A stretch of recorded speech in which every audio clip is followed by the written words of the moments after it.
Hi. My name's Mary, and I'm also a homeless person here. And I agree with a lot that you guys have to say. There are a couple of us that obviously need some mothering or whatever you could say, and need to be told, pick up your stuff. I'm constantly telling these people, I'm constantly trying to tell them, don't be doing this, if you don't want this to happen. But as to, being on the homeless side when dealing with the police, it is an issue. The way they talk to us is an issue. And just the other night, I was just trying to cut through that park, and because I was cutting through, they were rude. They were just instantly hostile, tone of voice and everything, and it doesn't make us people that already feel like we're at war with these people, okay, because they come in, they tell us we have to get out of our houses or whatever, our little tents or whatever. It just doesn't feel good. So we all instantly have, not the best relationship with them, okay? And so that's an issue that I'd say, who's policing these police when they're talking to us and stuff. And I have been in several homeless camps when cops have come in, and in fact, I've been in there when it became very bad and I was tased and all that. And then I've been in there when the same officer was actually nice and everything was cooperative. So it's a big difference on how I see them, you know what I mean, than everybody else in the room, because I already have history with them. And I've been homeless since 2006. So I've been out there for a long time. I have a long time, talking with these officers. Some of them are really nice, and some of them do talk to me in respectful ways. But then there's like the officer the other night who was kicking everybody out of the, park, which they shouldn't be in anyway after dark. And which brings up another thing, those lights.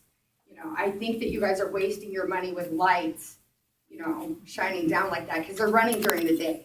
You know what I mean? And I mean, my boyfriend does construction, and he said that's $100 a night to run one of those.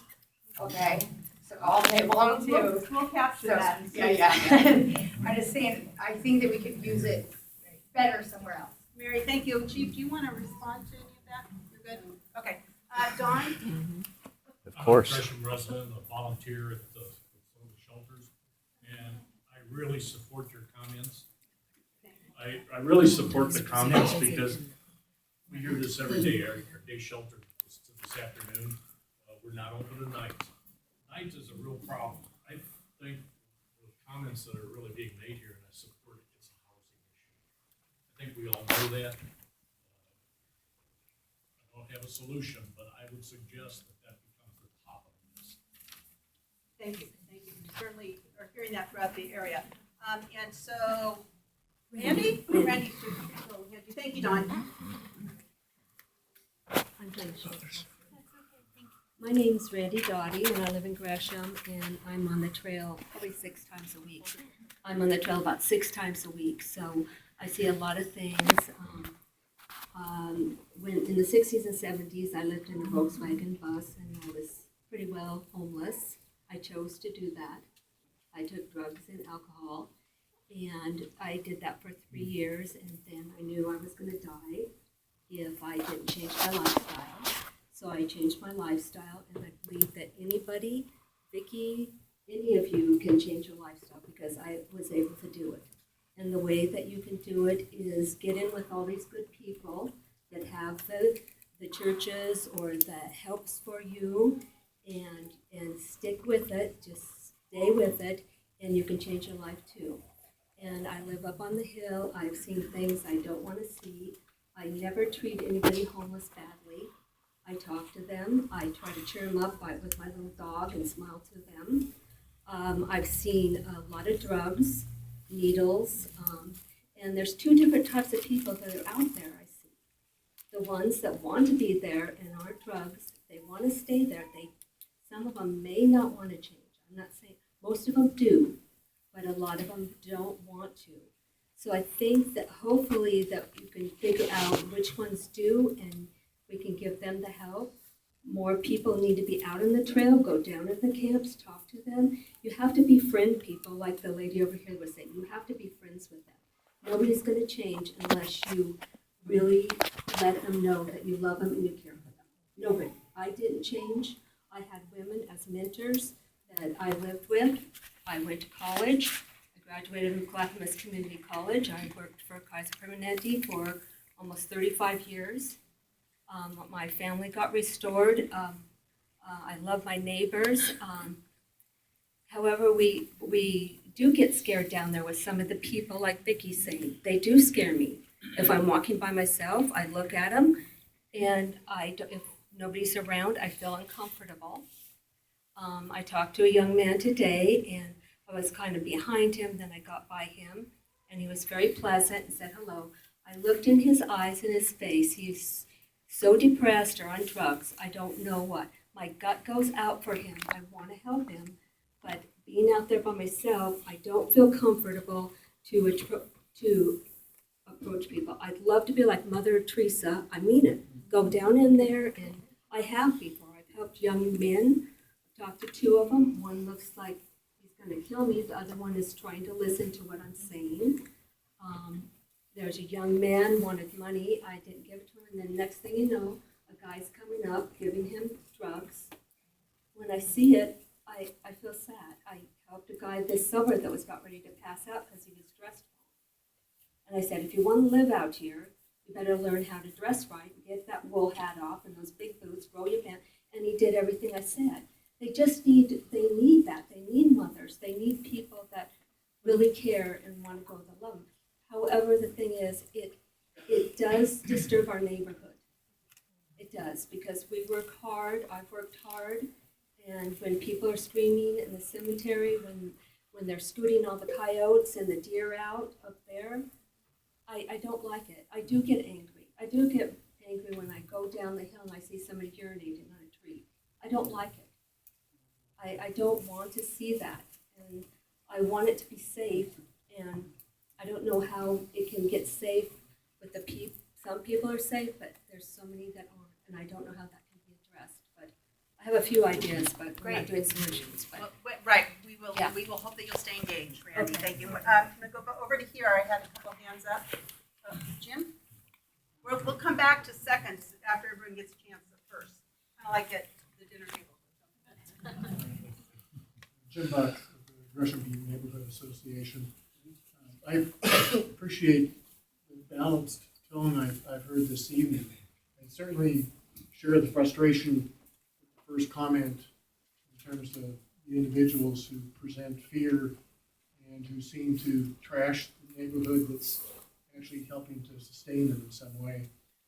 But I think I'm also hearing that no matter, despite the depth of this issue and the breadth and the intensity, we can't let that drown out our compassion, ever. And I think Don is right with the sense that housing is really key.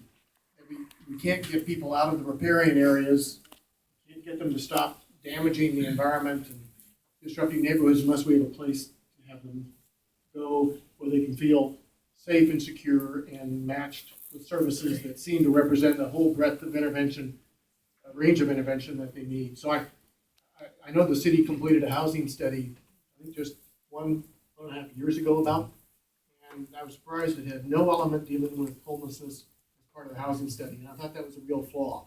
So I think housing has to be a priority and then services also. Thank you, Jim, that gives me an opportunity. We have some handouts for you. The Gresham City Council does an annual work plan, and one of our work plan projects that's on the annual work plan is to help alleviate homelessness. So if anyone wants copies of what we're talking about there, that is one thing that we're doing.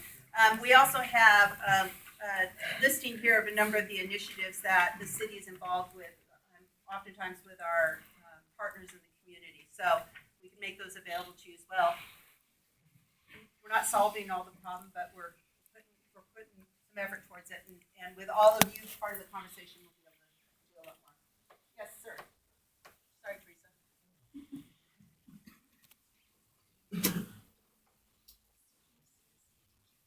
I'm Bob Anderson of the Southwest Neighborhood Association, and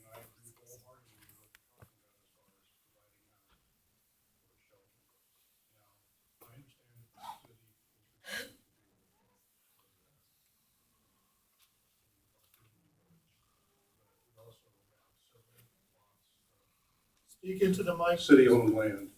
And FEMA has tents, GP Large, if you've been in the military, and GP Smalls.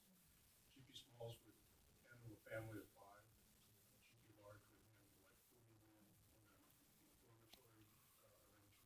Could provide shelter and safety.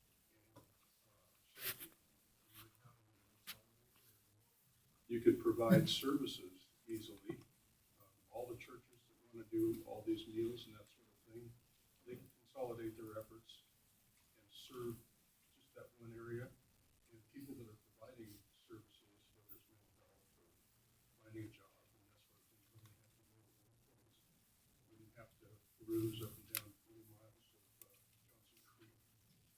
Anyway, I think as an old project manager that we have to look at consolidating it in so that we can deal with the issues. And one we have to think of is to provide some sort of shelter area in each state. And I'm sure the families who jump to it, you're always going to have that 10% that wants something to do. But I'm not worried about that. 60% of them out there are really good people, and then probably 10 or 15% that are drug or alcohol. It would probably turn out to be good if we get to it. Anyway. Great, thank you, Bob. That was, we captured that? Yep. So another good idea. We'll go to Jean and then we'll circle around back to you, okay? Sorry, I'm really. Thank you, Bob, for your comments. Jean DeMaster from Human Solutions. I think one group of homeless people that are not here tonight, except for that one little baby in the back, are homeless kids.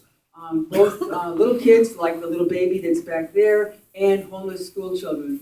And we know that if we talk to people at the Gresham School District, at Reynolds School District, especially at Centennial School District, that each district has a homeless liaison, and the homeless liaisons in each district will tell us that there's a growing number of homeless school children that are here in the Gresham and the East County area.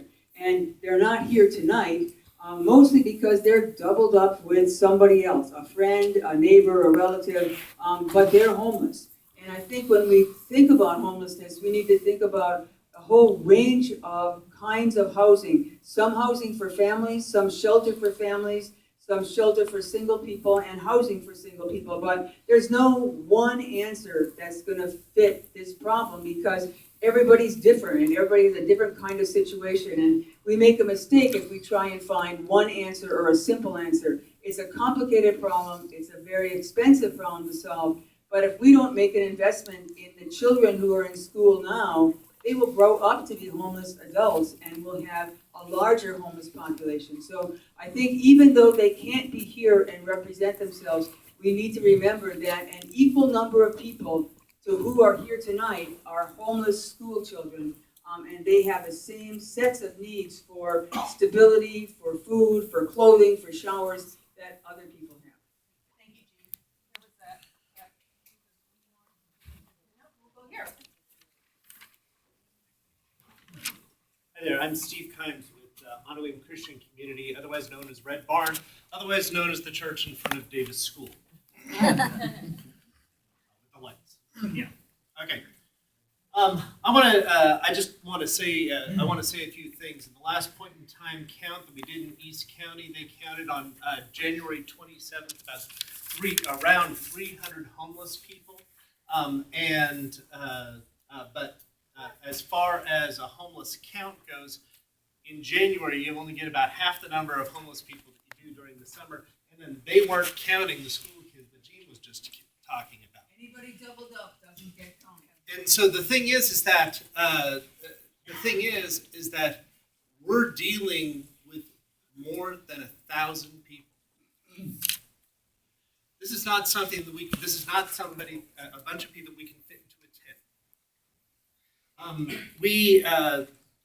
Now the other thing that was found in the point in time count is they specifically asked a question: where are you folks from? Where were you 2 years ago?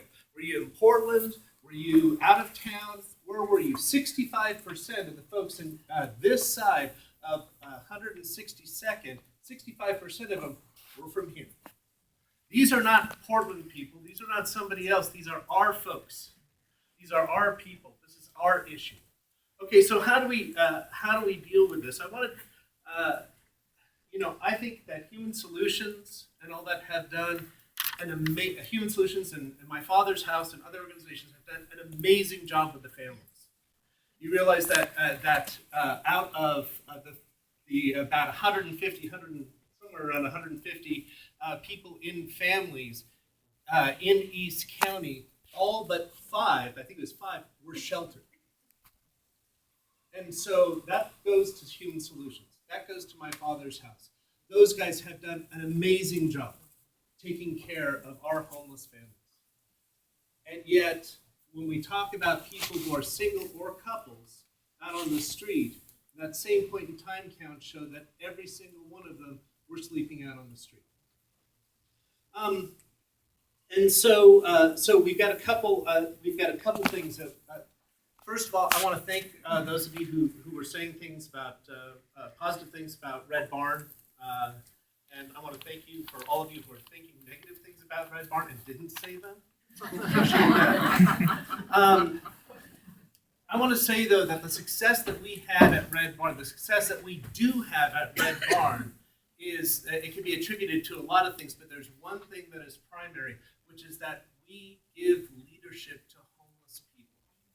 Homeless people are not idiots. They're not children. Well, some of them obviously are children. But homeless people are not idiots, and most of them aren't children. They can take care not only of themselves, but they can take care of their community. We've shown that at Red Barn. This last month, I didn't even show up at Red Barn. And I let mostly homeless leaders take over, and they did a great job. Thank you, Aubrey. Thank you, TJ. And Mary, wherever you are, you're somewhere over there. And all the others, they did that. These are homeless people that led it. The thing is that we, like Gene said, we look at solutions, and solutions seem very expensive. But let me tell you one solution that is a little less expensive.